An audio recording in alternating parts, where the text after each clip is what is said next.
Gracias. Buenos días. Vamos por decisión del presidente, a presentar algunos datos relevantes sobre el juicio que se lleva a cabo de carácter civil en el estado de Florida en contra de Genaro García Luna y de una serie de personas y de empresas que formaron parte de la red de corrupción encabezada por este sujeto. Durante el tiempo que Genaro García Luna ejerció su cargo como secretario de Seguridad Pública del Gobierno Federal y posteriormente a ello tejió una red de corrupción y lavado de dinero para beneficio personal y de sus socios cercanos. Bajo auspicio de García Luna, un conglomerado empresarial familiar que opera en distintos países obtuvo 30 contratos con diversos órganos de seguridad pública en México, a partir de los cuales se extrajeron recursos públicos por un monto de 745.9 millones de dólares y sigue el examen de otras operaciones. No hemos terminado. Estos beneficios fueron transferidos al extranjero mediante mecanismos dirigidos a ocultar el rastro a través de la utilización de paraísos fiscales y aplicados a la adquisición de bienes muebles e inmuebles, así como otros activos en territorio norteamericano en el estado de Florida. El actual Gobierno de México, por conducto de la Unidad de Inteligencia Financiera de la Secretaría de Hacienda y Crédito Público, identificó la red de corrupción de García Luna, su forma de operación, los montos y la ruta que siguieron los recursos.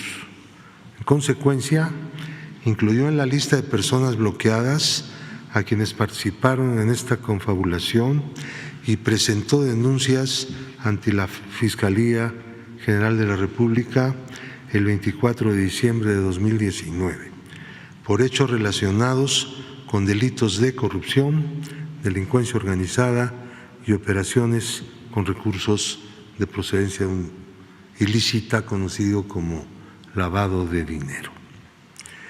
El Gobierno mexicano presentó una demanda civil el 21 de septiembre de 2021 ante el Tribunal del 11º Circuito Judicial del Condado de Miami-Dade, Florida, para la recuperación de los activos adquiridos con los recursos extraídos del erario mexicano y ubicados en ese estado norteamericano, con la intención de resarcir el daño generado al estado de nuestro país. El proceso civil es independiente al juicio penal al que está sujeto García Luna en Brooklyn, Nueva York. En cuanto a México, los procesos penales siguen su curso y el Gobierno espera que abarquen también los peculados y contrataciones indebidas cometidos mediante redes de corrupción encabezadas por García Luna durante 20 años, incluyendo dentro de estos los 6 años del gobierno anterior, en que siguió operando esta red de corrupción de García Luna, cuando ya no era servidor público. Tenemos un listado de 40 contratos que se llevaron a cabo y que fueron instrumentos para la comisión de delitos de corrupción. Y el producto de la inmensa mayoría de estos contratos, por 745 millones, $879,384.78 hasta este momento. Estos recursos, producto de estos 40 contratos que se van a dar a conocer, todos, son los que están en este momento en el juicio civil de Florida. El Tribunal de Florida, bueno, las personas demandadas son Genaro García Luna, Linda Cristina Pereira de García Luna, Mauricio Samuel Weinberg López, Jonathan Alexis Weinberg Pinto, Silvia Donna Pinto de Weinberg, Nathan Vancier Taub, José Francisco Niembro González y Marta Virginia Nieto Guerrero de Niembro. Hay una lista de 44 empresas que fueron utilizadas en esta trama de corrupción. Voy a mencionar no todos los contratos, puesto que son muy largos, pero vamos a poner como ejemplo de lo que estamos hablando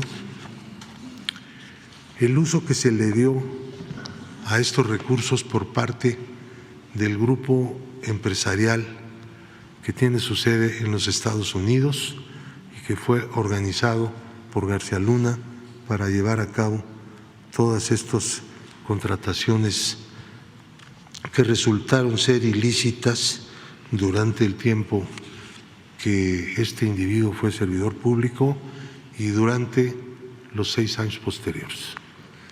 En total 20 años, como ya se señaló. Cosas como estas, ¿no? Propiedades aseguradas judicialmente en el procedimiento civil contra la red de corrupción presuntamente encabezada por García Luna. El comprador Península CAS, un valor de mercado aproximado de este inmueble de $768,381. Península Más adquirió 807,741 tiene el valor aproximado de este inmueble. Jan Ocean, 1,180,800. Estamos hablando de puros dólares. Aquí no hay pesos. Jan Ocean, por un valor aproximado actual de 1,134,000. Jan Ocean otra vez, 314,880, el valor de un inmueble. Otra vez de Jan Ocean, $566,114. Jan Ocean, 557,688. Brill, 5,002, así se llama esta razón social. 1,150,000 es aproximado el valor de este inmueble. Otra vez Jet Ocean con otro de 151,630. Península Sand tiene uno de 745,872. Village Bay tiene uno de 262,656. Best tiene uno de $4,200,000. Silvia Donna Pinto de Weinberg tiene uno de 2,232,876. Delta Integrator tiene otro de 555,800. Delta Integrator tiene otro más de $900,000. Delta Integrator tienen $510,965. Delta Integrator tiene otro más, de la esposa de la persona mencionada, por $509,961. Yagra posee uno, $469,806. Marta Virginia Nieto Guerrero tiene uno de $911,232, para un total de $17,930,402. Son inmuebles asegurados por la Corte norteamericana en el proceso civil que inició el Gobierno de México para recuperación. Hay una serie de cosas que no son inmuebles, que son muebles,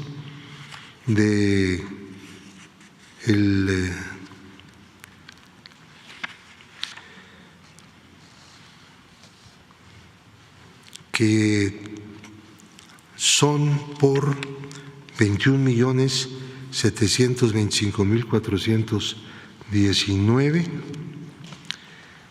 que fueron vendidos antes de la iniciación del juicio, pero que de todas maneras forman parte del juicio para ser recuperados. Hay una serie de vehículos que llaman mucho la atención, que fueron comprados con este dinero defraudado al pueblo de México a través de esta trama de corrupción que operó, como por ejemplo un Fiat 500 de 2013, un Rolls Royce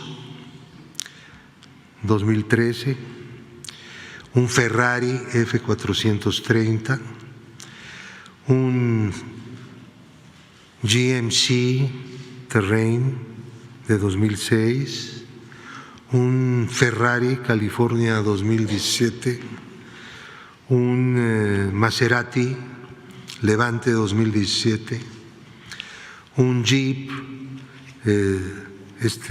Limited Rubicon, un Audi 4, un Lamborghini. Están ustedes viendo del lado izquierdo el nombre que aparece como propietario, y todos están en la trama, todas las personas.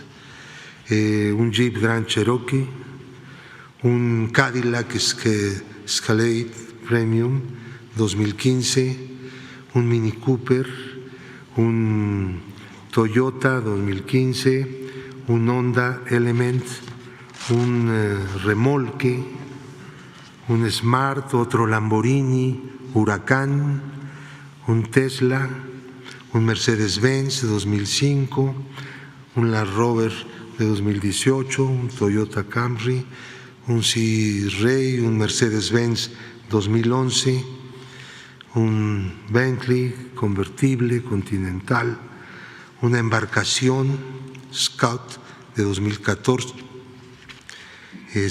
un Fiat Cabriolet, un Mazda, un Ford Mustang 1970 de colección, un Mercury Montego 75 también, un Ford Mustang también de colección 1967, otro del año 69, otro del año 70, otro más del año 70, una Harley Davidson 2007, otra más del 2009, un Ford Mustang 1970, un Ford Mustang de 1968, también de colección, un Mercedes-Benz 2012, otro Mercedes-Benz 2010, un Jaguar sedán 2011 y una motocicleta. Esta lista es una lista todavía parcial. es producto de una serie de investigaciones completamente comprobadas que se han realizado, porque con el dinero que se robaban compraban cosas con el propósito de mantener el dinero en situación de lavado.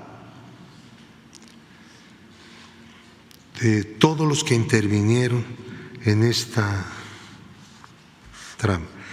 Hemos bloqueado, el Gobierno de México ha bloqueado, en el caso de García Luna, solamente 29.920.195, puesto que una de las características de esta trama de corrupción es que el dinero se lo llevaban a Estados Unidos a través de países del Caribe, principalmente Barbados, en donde la mayor parte del dinero se fue rumbo a Miami, Florida.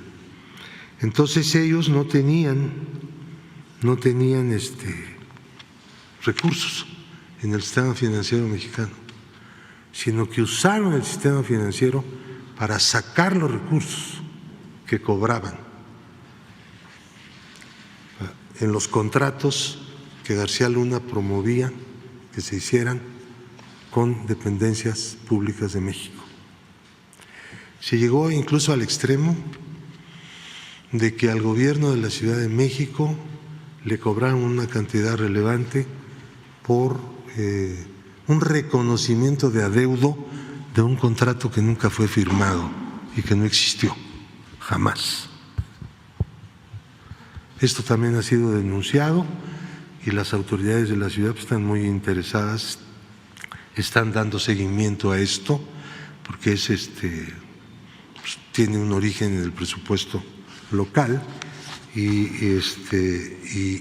la unidad de inteligencia financiera ha dado toda la asistencia y toda la información al Gobierno de México. Hay 10 empresas que fueron bloqueadas por el Gobierno de México a través de la UIF,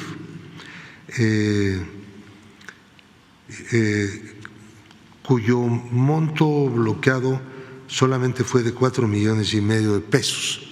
Las empresas cobraban e inmediatamente se le llevaban el dinero. A ciencia y paciencia de las autoridades de entonces, quiero decirlo, porque así fue.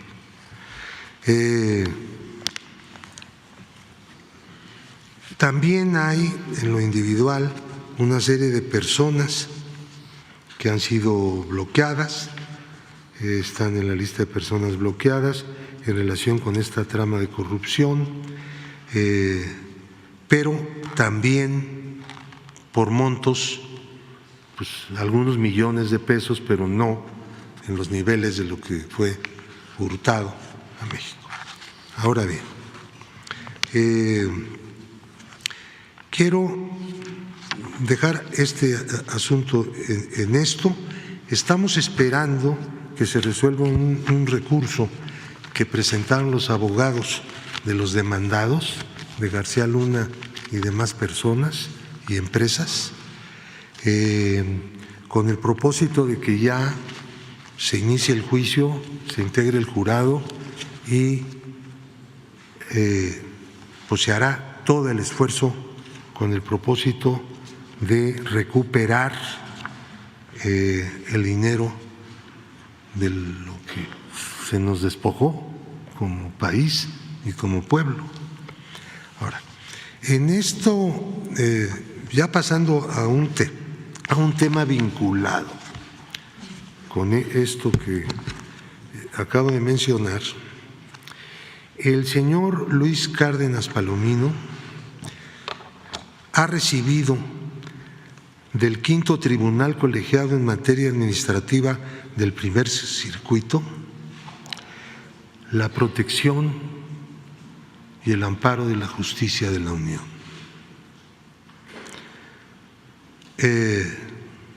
Apenas el 25 de enero de 2023, este tribunal está integrado por Jorge Antonio Cruz Ramos, como presidente, María Elena Rosas López y Pablo Domínguez Peregrina, que son magistrados del Poder Judicial de la Federación.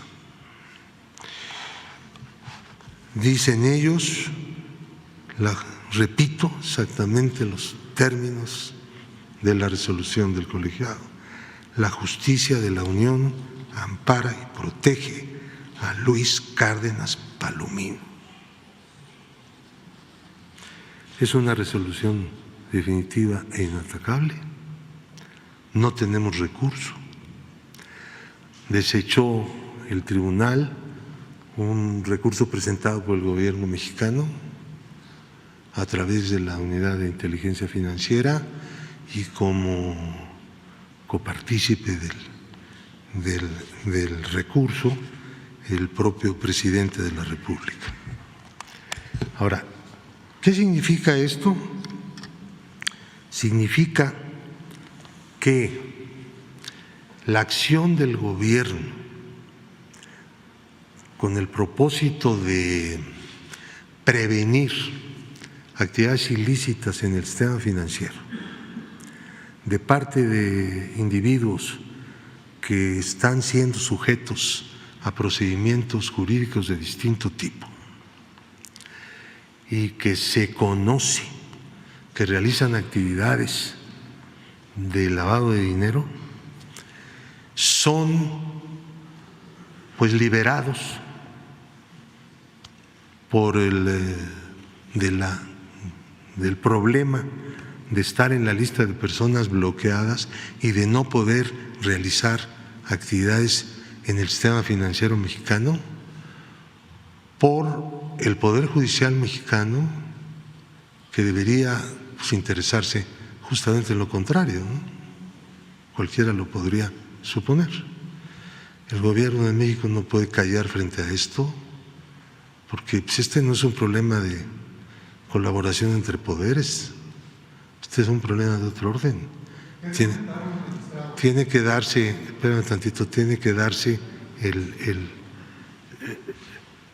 se tiene que informar al pueblo de México lo que está pasando.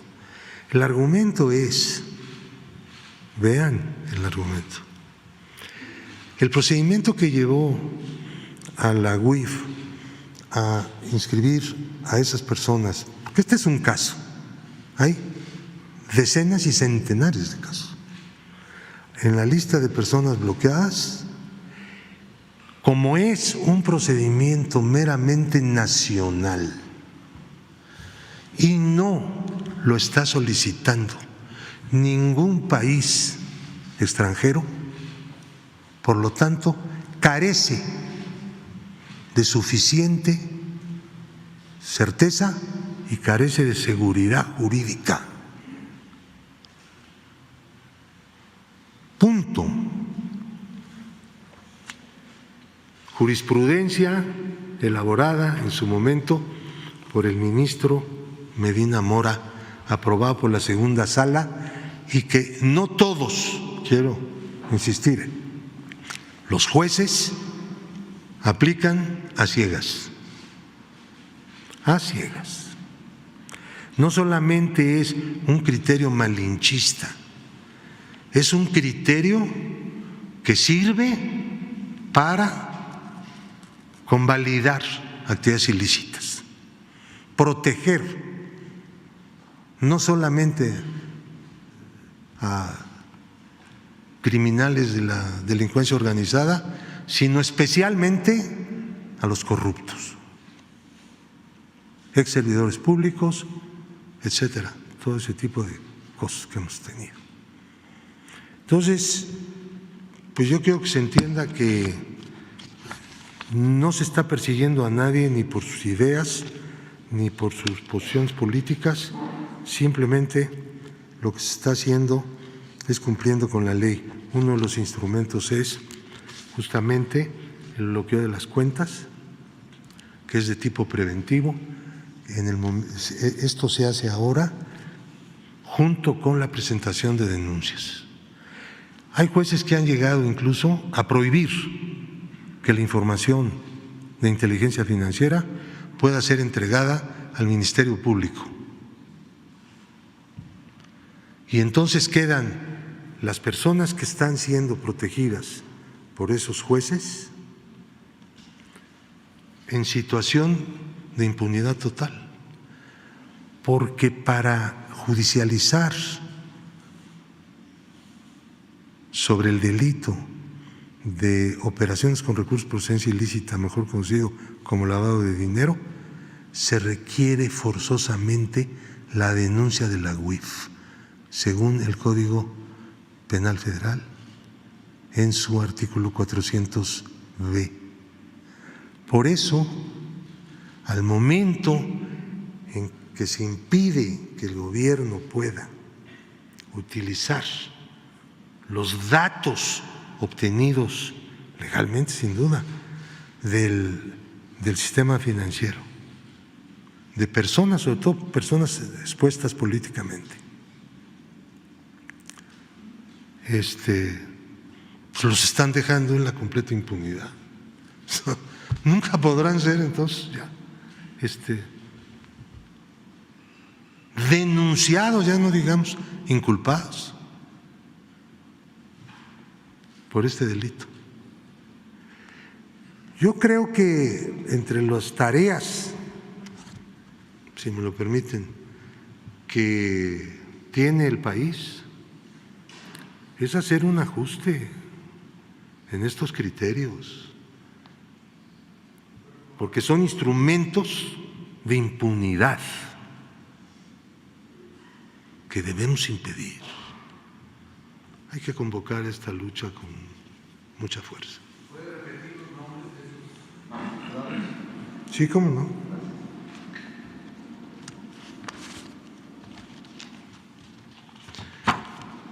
Estamos hablando del quinto tribunal colegiado en materia administrativa del primer circuito.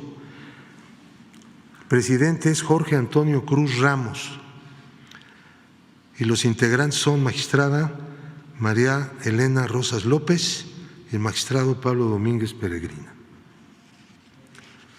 El acuerdo se tomó por unanimidad. Nadie puso en cuestión la aplicación de un criterio completamente, quiero decirlo, antinacional e inconstitucional.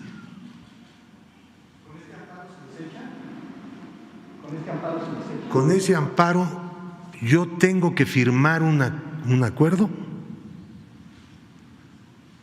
para sacar de la lista de personas bloqueadas a un señor llamado Luis Cárdenas Palomino, conocido delincuente, exfuncionario público, que se encuentra preso, por cierto, en una cárcel de los Estados Unidos. ¿Ah? ¿No opera la queja en la Corte? ¿No podría meter queja en la Corte? No, porque es un tema jurisdiccional y en materia de resoluciones jurisdiccionales de los tribunales no hay queja. La queja se presenta en el Consejo de la Judicatura por trámites, cuestiones de forma, mala práctica o corrupción, pero por una resolución judicial no se ve en el terreno jurisdiccional, que fue lo que hicimos, lo que hizo el gobierno de México.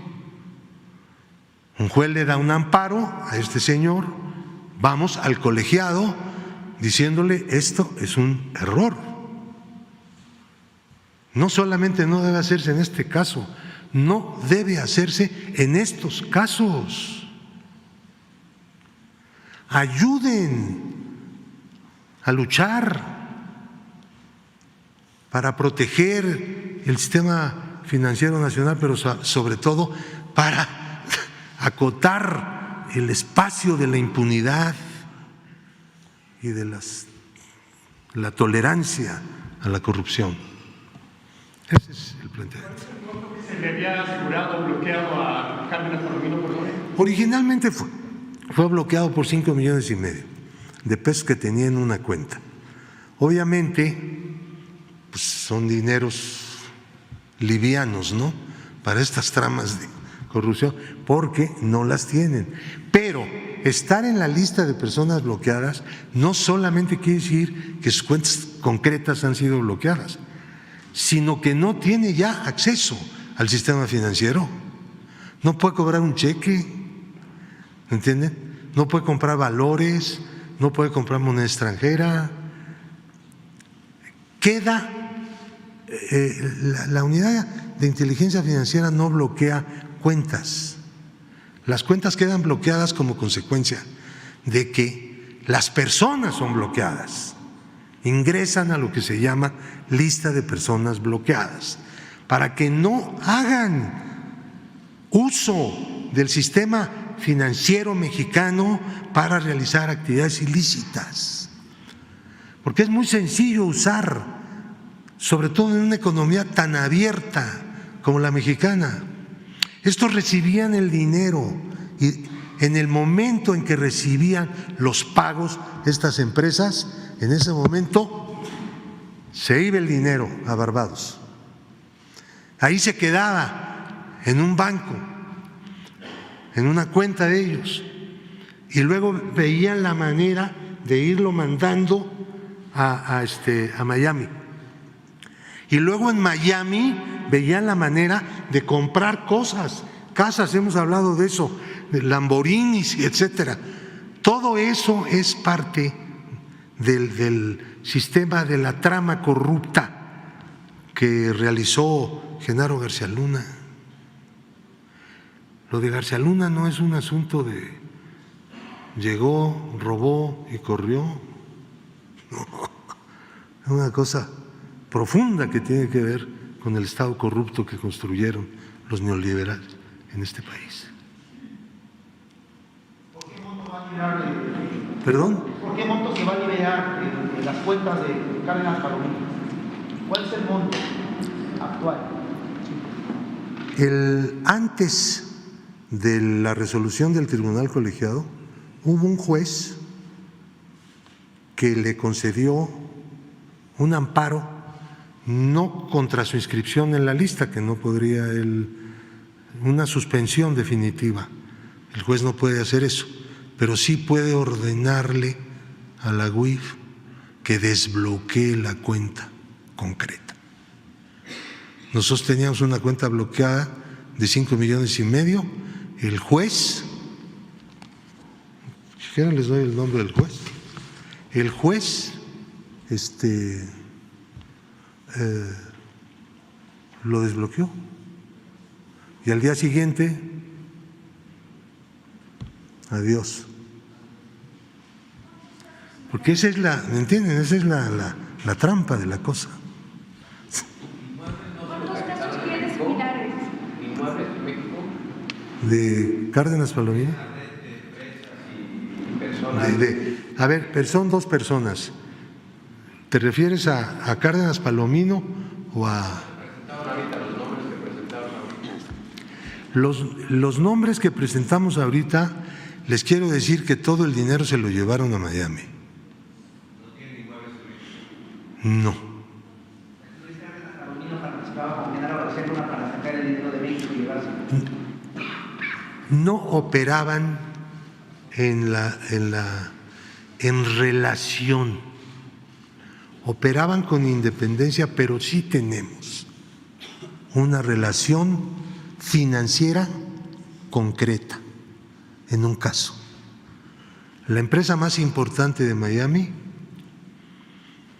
y la empresa más importante que operó Cárdenas Palomino tuvieron relación financiera y recibió Cárdenas Palomino dinero de estos de Miami que son los socios de García Luna.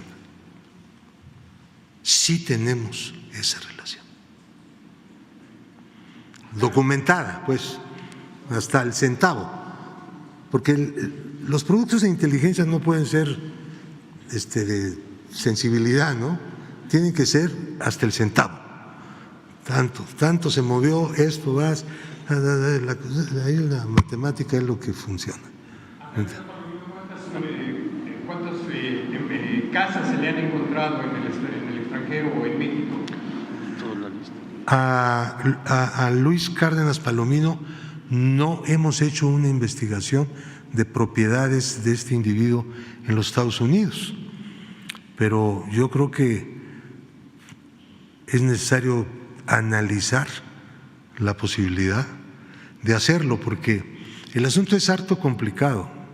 En el caso de García Luna se pudo por el conducto que tomaron para llegar a Miami, el que él se fue allá y el que este conglomerado empresarial del que estamos hablando de Miami, una transferencia de $10 millones a García Luna.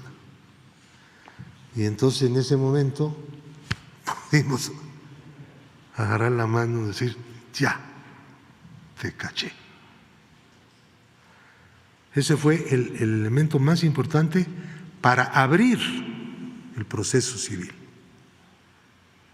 y reclamar todos los bienes.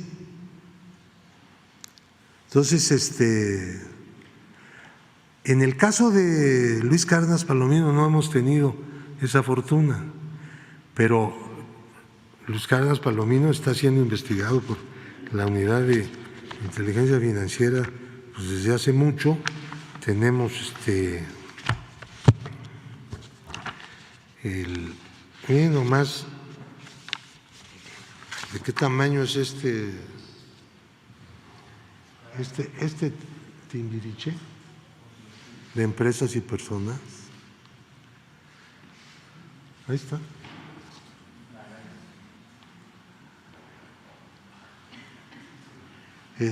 Jesús, no lo muestres mucho porque resulta que los buscadores de información, porque hay buscadores profesionales, piden a través de transparencia al instituto que cosas como estas que de repente aquí aparecen las entreguemos.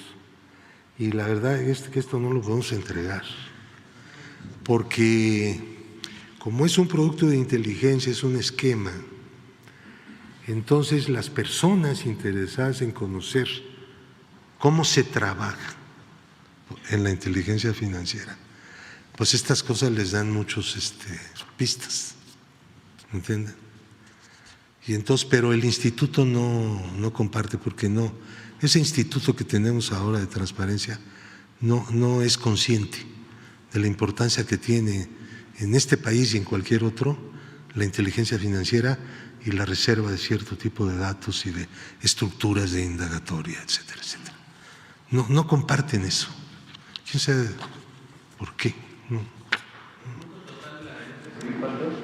¿Cómo? La demanda civil, ¿cuánto es el monto total?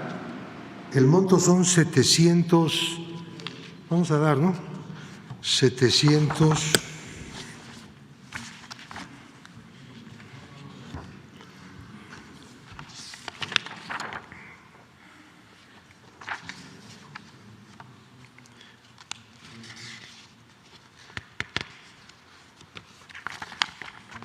Ya se me hizo aquí bolas el engrudo.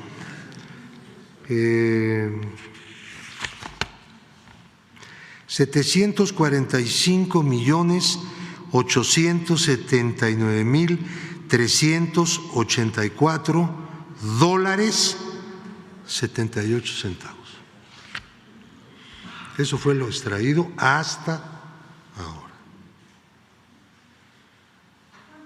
Similares al de Cárdenas Palomino tiene la UIF y por dónde se tendrían que comenzar a hacer los ajustes, señor Gómez. Ajustes. Los ajustes, ¿quién los tendría que hacer? ¿El Congreso, el Poder Judicial? El Congreso ha apoyado y va a seguir apoyando. Yo espero que este periodo de sesiones, yo ya conversé, me reuní con la senadora Olga Sánchez Cordero, que es la presidenta de la Comisión de Justicia. Hay un dictamen para elevar la calidad de la inteligencia financiera, como nos lo está pidiendo el grupo de acción financiera que se llama GAFI, que es una entidad normativa internacional de la cual nosotros formamos parte. Pero ya antes el Congreso dio un apoyo fuerte en la reforma de la Ley de Instituciones de Crédito y yo espero que siga apoyando, pero eso no va a funcionar mientras no haya un cambio de actitud en el Poder Judicial. Es la verdad. Sinceramente lo digo. Nosotros no tratamos de molestar absolutamente a nadie, ni hacer campañas de nada. Simplemente es lo que vemos todos los días. ¿Cuántas personas salvan la situación? Porque un juez sencillamente le da el palomazo y vámonos. Se acaba de hacer una reforma del Poder Judicial. Pero no va al fondo la reforma esa. Pues el fondo, lo que hay que reformar es la mentalidad, la conducta y alejar de intereses extraños a los que están ahí. Digo porque a mí no se me ocurre una cosa que no sea una reforma de esas reformas de las personas y de las relaciones entre ellas, ¿no? Sí, porque entonces se olvidan de la justicia. Es que hay una jurisprudencia que dice, quién sabe qué, bueno, no todos la están aplicando igual. Pero con el presidente ya lo van a hacer.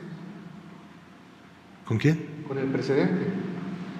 Con la Con la jurisprudencia. reforma que establece el presidente y con el presidente, con ese ya todos los jueces federales y estatales tienen que actuar. No, porque, a ver, el Congreso no emite jurisprudencia, son leyes. El Congreso lo autorizó el presidente.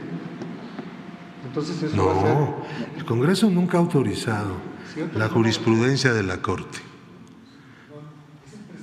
Es el presidente, y al establecer el presidente, obliga, cuando esto se emite por mayoría, tanto por el Pleno como por las salas, obliga a todos los jueces. Entonces, una decisión injusta que se tome va a ser obligatorio por ley para todos los jueces de todo el país y además obliga a que se emita ante el Poder Judicial, ¿verdad?, un informe para que cambie la ley. La Corte es un superpoder, hace lo que le da su gana. Miren, no estamos hablando solo de la Corte, vamos poniendo los pies en la tierra. A ver, no, estamos hablando de los jueces, de los magistrados y de las juezas y las magistradas, pero no estamos hablando de todos, porque me consta que hay jueces y magistrados que le echan ganas y apoyan. Un juez apoya, se van a revisión a un colegiado y ahí le dan palo, porque ahí predominan otros criterios. Hay un asunto que explica, mientras buscas el nombre del juez, hay un asunto que Pablo puede explicar, puede exponer bien.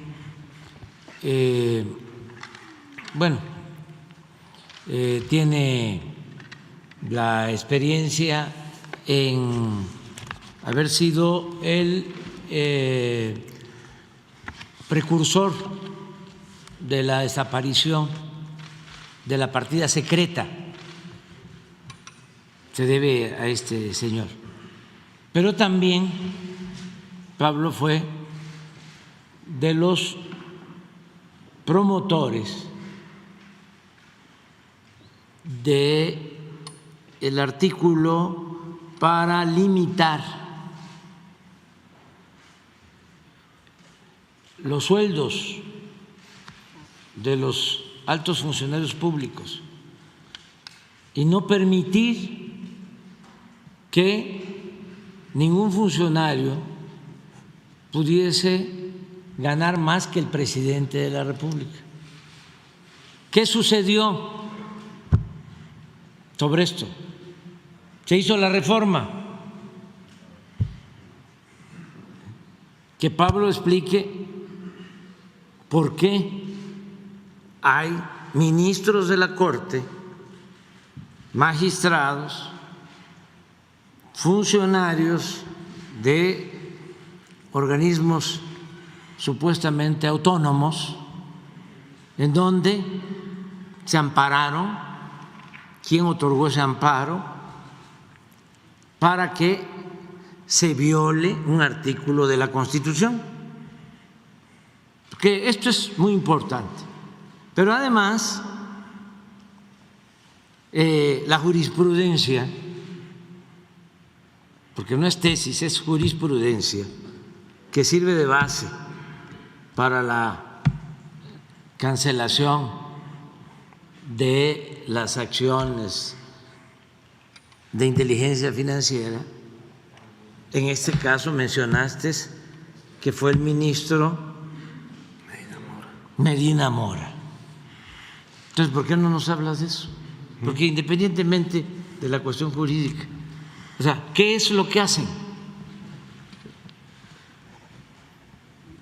Antes y ayer hicieron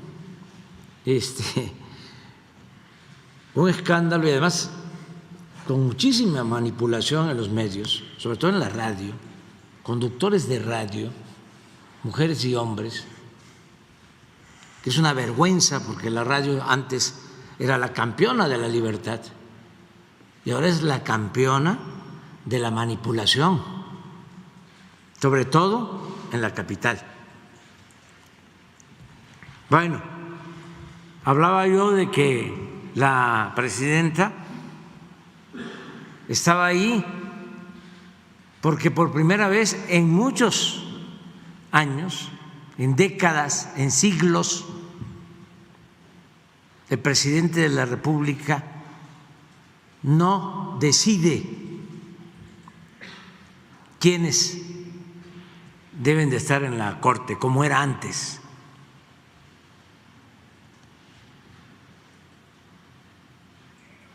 Me van a contestar los formalistas de que la ley establece el mecanismo de que el presidente envía 3 propuestas al Senado y es el Senado de la República el que decide quién va a estar. Eso es pura simulación, porque esa terna ya llevaba, así era antes, dedicatoria.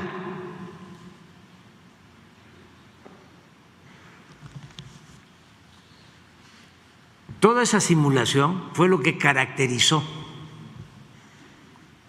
al régimen de corrupción, de injusticias, de privilegios, a la república simulada que se padeció por mucho tiempo y que todavía prevalece, como es el caso del Poder Judicial, con honrosas excepciones en jueces, en magistrados y también en ministros. Pero si queremos purificar la vida pública de México, lo tenemos que hacer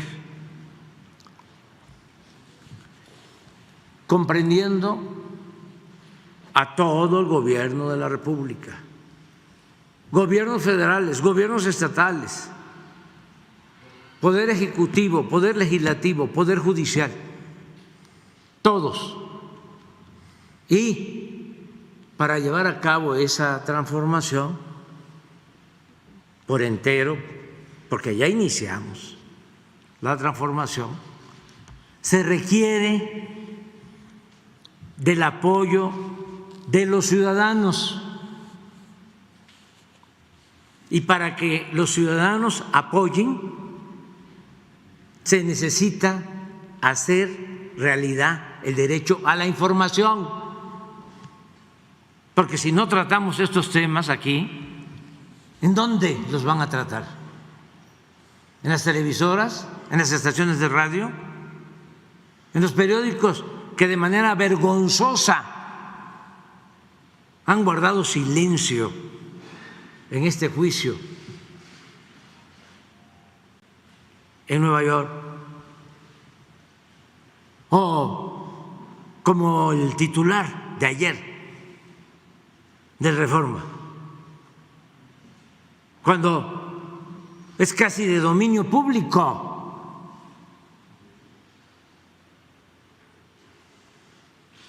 La asociación delictuosa que prevalecía entre autoridades y delincuencia organizada. Y todavía se atreve el Reforma a poner 8 columnas.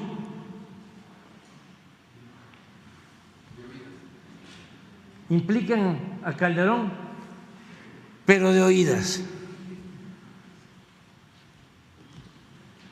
Y por cierto, hoy, ¿cuáles son las 8 columnas? Es que esto nos da una idea de cómo dan el cielo a militares.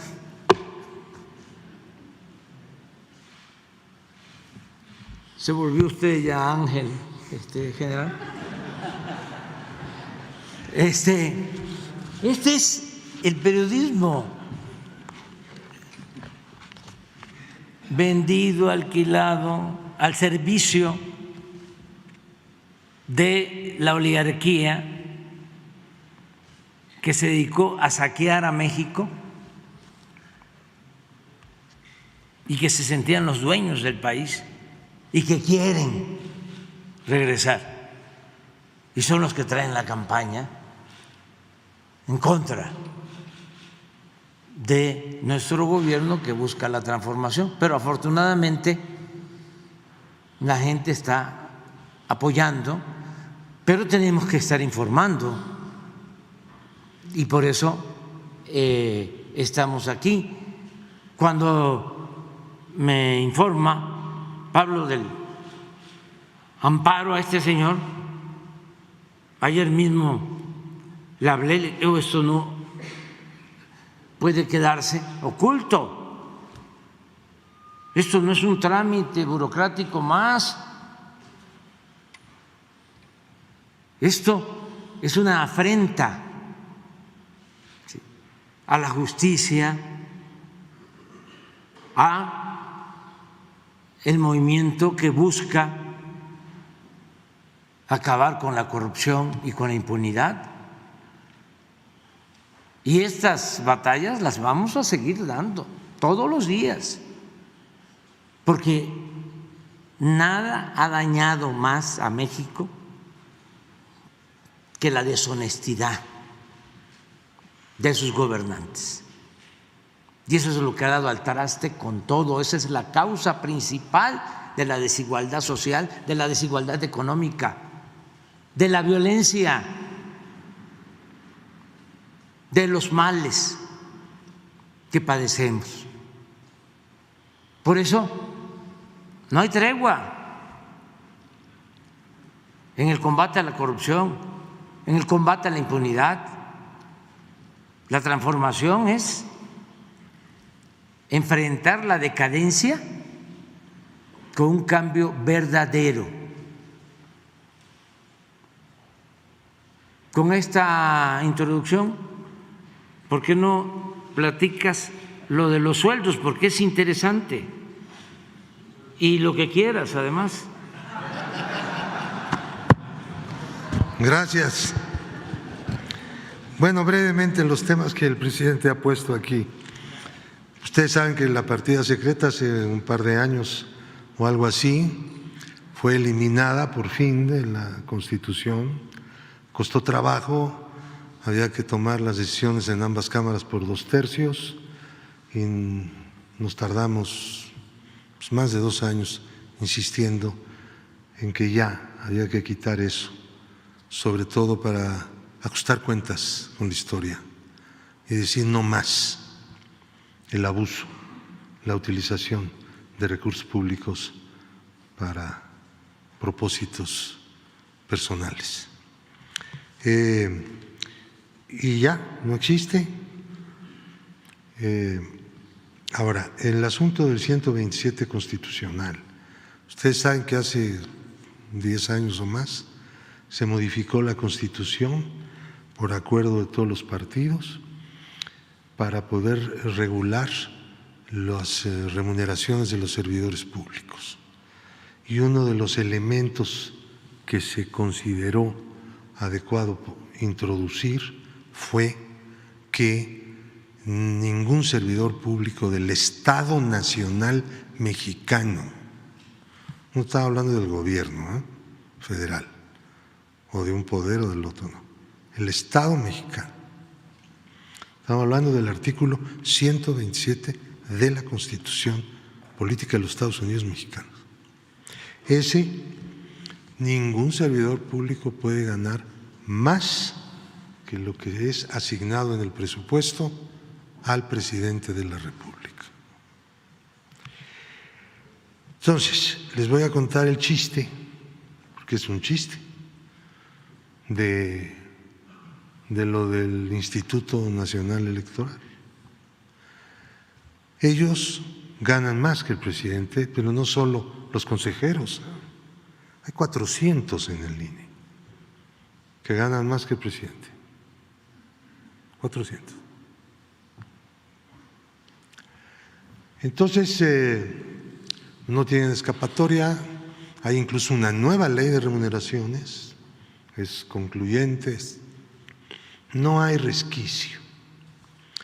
Van en un recurso a la Corte los del Instituto Nacional Electoral pidiendo que no se aplique el presupuesto federal en lo que toca a los sueldos en el INE. Nada más. La Corte admite y en lugar de hacerle caso a la Cámara de Diputados, que es la emisora del presupuesto, de que por favor no fuera a dar una suspensión, porque no acepta la ley suspensiones contra normas de carácter general, el presupuesto lo es. Le dan la suspensión, no se aplica el presupuesto en materia de sueldos para el Instituto Nacional Electoral. Entonces ellos deciden seguir ganando lo que quieren. Pero el asunto no se resuelve en el fondo, lo dejan pasar el tiempo en la Corte. Llega un momento en que ya nada de eso funciona. ¿Por qué? Porque el presupuesto ya se acabó, ya dejó de funcionar. Viene el nuevo año, un nuevo presupuesto y lo mismo. Lo impugnan, se les da la suspensión. Es un juego, ¿no? Pero es un chiste, porque es de carcajada. Y nunca han resuelto el fondo. Nunca se ha pronunciado la Corte. ¿Por qué hace esto la mayoría en la Corte? Porque ellos ganan más que el presidente. Yo era diputado cuando mandamos el primer presupuesto, correspondiente al año de 2019. Ahí, aplicando lo que dice un transitorio de la Constitución, la Cámara resolvió respetar el sueldo histórico de los ministros que habían estado en funciones desde antes de que entrara en vigor la reforma del 127 constitucional, para no tocar su sueldo. Los que ingresaron después, pues ya tenían que tener el sueldo de acuerdo con el 127 constitucional. A ver, la Constitución puede declararse a sí misma vigente, pase lo que pase, ¿no? O sea, es retroactiva. Si la Constitución no fuera retroactiva, no se hubiera podido hacer el reparto agrario, no se hubiera podido expropiar los bienes de las empresas petroleras, así no se hubiera podido hacer nada, ¿no? Hubiera quedado todo como en el porfiriato. Pero no, sí es retroactiva. Pero aquí en este caso se convino en el Congreso que expresamente no se hiciera retroactiva. Bien, una consideración para los ministros. Pero han abusado. Ya de esos ya creo que nada más hay uno. Ya los demás ya están fuera de este término. Siguen ganando más. Ellos deciden lo que ganan. No es correcto que nadie en el país que sea, por más poder que tenga, decida cuánto va a ganar.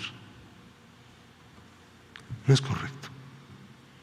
Es algo ofensivo contra la República. No un asunto de grillas. No importa tanto lo que se están embolsando. Lo que importa es que esa arrogancia de autoasignación del sueldo pues es un golpe brutal al sistema democrático republicano que debe haber en un país, ¿no? Esa es la lucha. El otro asunto. No es un amparo, es una controversia. Se presentó como INE. Sí, como INE.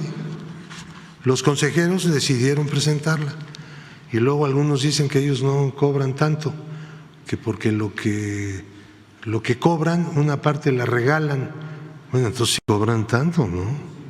Pues cada quien hace, sí, yo regalo mi sueldo, no deja de ser mi sueldo, hago con él lo que quiero.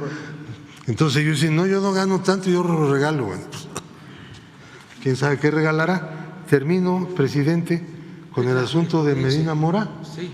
Último. Va. Este también es algo dramático, tragicómico.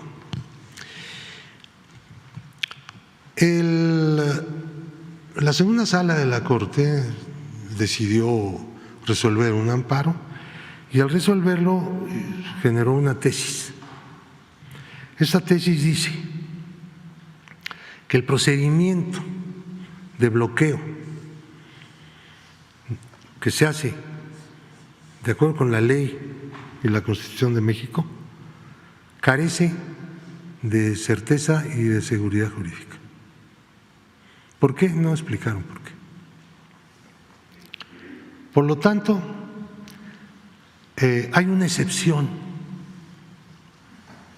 La excepción es cuando del extranjero, una entidad con la capacidad para ello, le solicita al gobierno mexicano el bloqueo.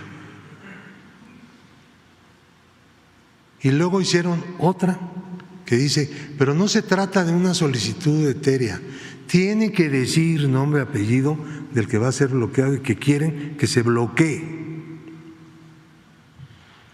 Eso lo convirtieron en jurisprudencia, ¿no? Que agarraron otros casos, empezaron a votar, juntaron 3 y vámonos. O sea, es una maniobra, ¿no? Actualmente tenemos esta.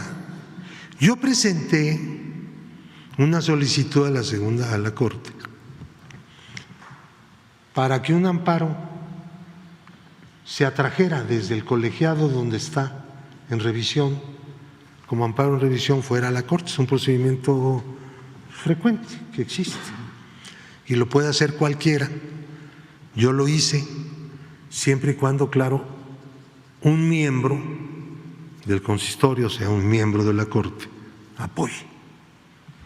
Entonces yo hablé con una de las integrantes de la segunda sala y encontré la atención que esperaba. Entonces ella presentó mi solicitud en la segunda sala y dijeron sí, hay que traerlo, pero para endurecer aún más la jurisprudencia. Entonces esta ministra dijo, no se trata de eso, se trata de hacer una revisión para superar la tesis malinchista de Medina Mora. Se quejaban algunos poderosillos en aquel entonces que los ponían en la lista de personas bloqueadas y también algunos poderosos delincuentes. Entonces eso generó una reacción en el máximo tribunal, que consideró que no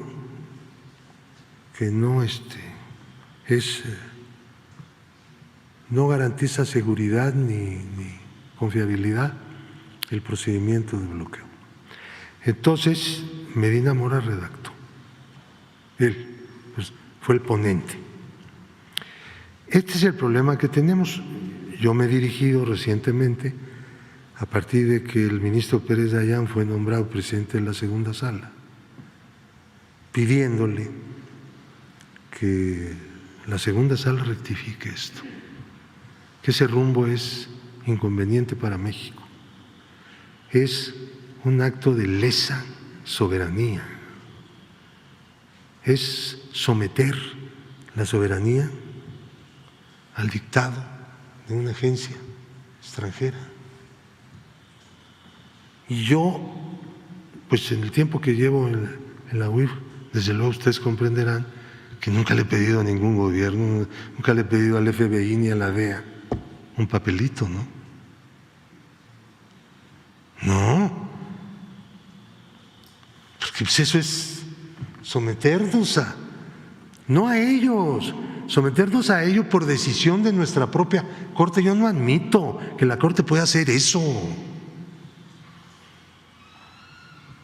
El gobierno mexicano no puede estar de acuerdo. Y bueno, pues así que está la cosa. Y tengo la promesa de que va a haber un nuevo examen de que cada quien, porque no han atraído ningún asunto en revisión que está en los colegiados para aprovechar ese amparo en revisión atraído por la segunda sala para poder dictar una corrección a esa jurisprudencia. Hay que dictar una nueva, punto. Dejar atrás la que está vigente y construir la nueva jurisprudencia, así como hicieron la construcción de la que está actual. Y pues apoyen, por favor. Vamos a la marcha de la lealtad. Estuvo bastante interesante esta conferencia porque tenemos muchos temas y todavía nos faltan muchísimos días de conferencia. Vamos a ver el reporte último del capítulo, porque el Reforma ya está en los cielos, ¿no?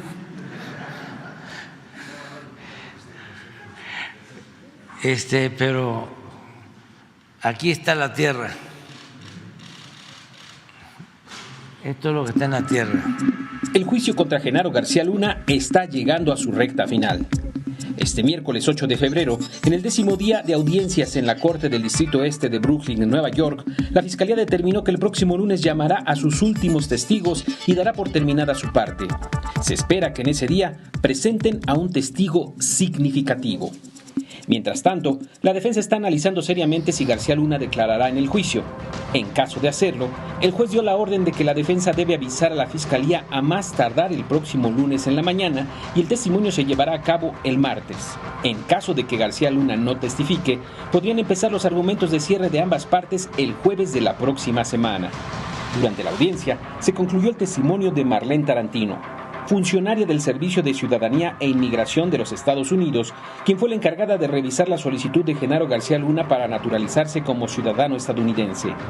La testigo presentó como evidencia la solicitud con la fecha del 1 de junio de 2018 y manifestó que en ella García Luna señaló que no había cometido ningún crimen. Tarantino afirmó que tras su revisión, compartió la información de la solicitud a otras agencias para su investigación. El siguiente testigo fue Egbert Simon, agente de la patrulla fronteriza. En su breve testimonio, Simon detalló la bitácora de entradas y salidas de García Luna a Estados Unidos entre 2012 y 2019, revelando que el lugar donde más tiempo pasaba García Luna mientras vivió en dicho país fue Miami, donde estableció su residencia, y que el país que más visitaba era México. La Fiscalía luego llamó a Iván Carrera, agente de la DEA, quien declaró haber sido uno de los 5 agentes que arrestaron a García Luna en Dallas, Texas, el 9 de diciembre de 2019. Carrera manifestó que tras la detención y al momento de llevar a cabo el interrogatorio, la videocámara no funcionó pese a intentarlo por varios minutos, por lo que procedieron a realizar los cuestionamientos sin grabar. Aclaró que García Luna aceptó rendir su testimonio sin ser grabado. El testigo afirmó que cuando le preguntó a García Luna si tenía nexos con el narcotráfico, en específico con los Beltrán, este negó tener alguna relación con los Beltrán Leiva y dijo que él los combatía, no los ayudaba. Además, señaló no conocer a Iván Reyes. Durante el contrainterrogatorio, la defensa cuestionó que en todo el complejo de la DEA en Dallas únicamente tuvieran una videocámara y criticó que García Luna no hubiera tenido presente a su abogado. En respuesta, la Fiscalía volvió a señalar que García Luna había aceptado participar en el interrogatorio sin ser grabado, lo cual quedó plasmado en el acta. El próximo testigo de la Fiscalía fue George Dietz, agente especial del Departamento de Justicia de Estados Unidos, Distrito Este de Brooklyn, Nueva York. Antes del testimonio de Dietz, se presentó un debate intenso entre las partes y el juez, pues la Fiscalía pretendía que Dietz mostrara fotografías que se obtuvieron de la computadora de García Luna al momento de su arresto, en las que se muestran propiedades, coches y motos, entre otras cosas. El abogado defensor César de Castro argumentó que aunque una persona tenga fotos de ciertas cosas en su computadora, no necesariamente quiere decir que sean de su propiedad. Al final de la discusión, el juez decidió que la Fiscalía solo podía presentar fotos que muestren bienes que puedan probar efectivamente que le pertenecen a García Luna. La Fiscalía procedió a presentar fotografías de la llamada Casa Blanca de García Luna en Cuernavaca. El testigo se encargó de describir el contenido de estas, mientras que proporcionaba la fecha en la que supuestamente fueron tomadas. Tras esto, la Fiscalía decidió dar por terminados los cuestionamientos por este día, pero anunció que durante la siguiente audiencia presentará fotografías de un yate, autos de lujo, la colección de armas de García Luna, motocicletas Harley Davidson y la casa de García Luna en la Ciudad de México, en la que se encontraba lo que el ex embajador de Estados Unidos en México, Anthony Wayne, llamó en una audiencia anterior el acuario de agua salada más grande que haya visto. Hoy jueves no habrá audiencia por la imposibilidad de un miembro del jurado para asistir, por lo que el juicio se reanudará el lunes próximo. Bueno, nos vemos.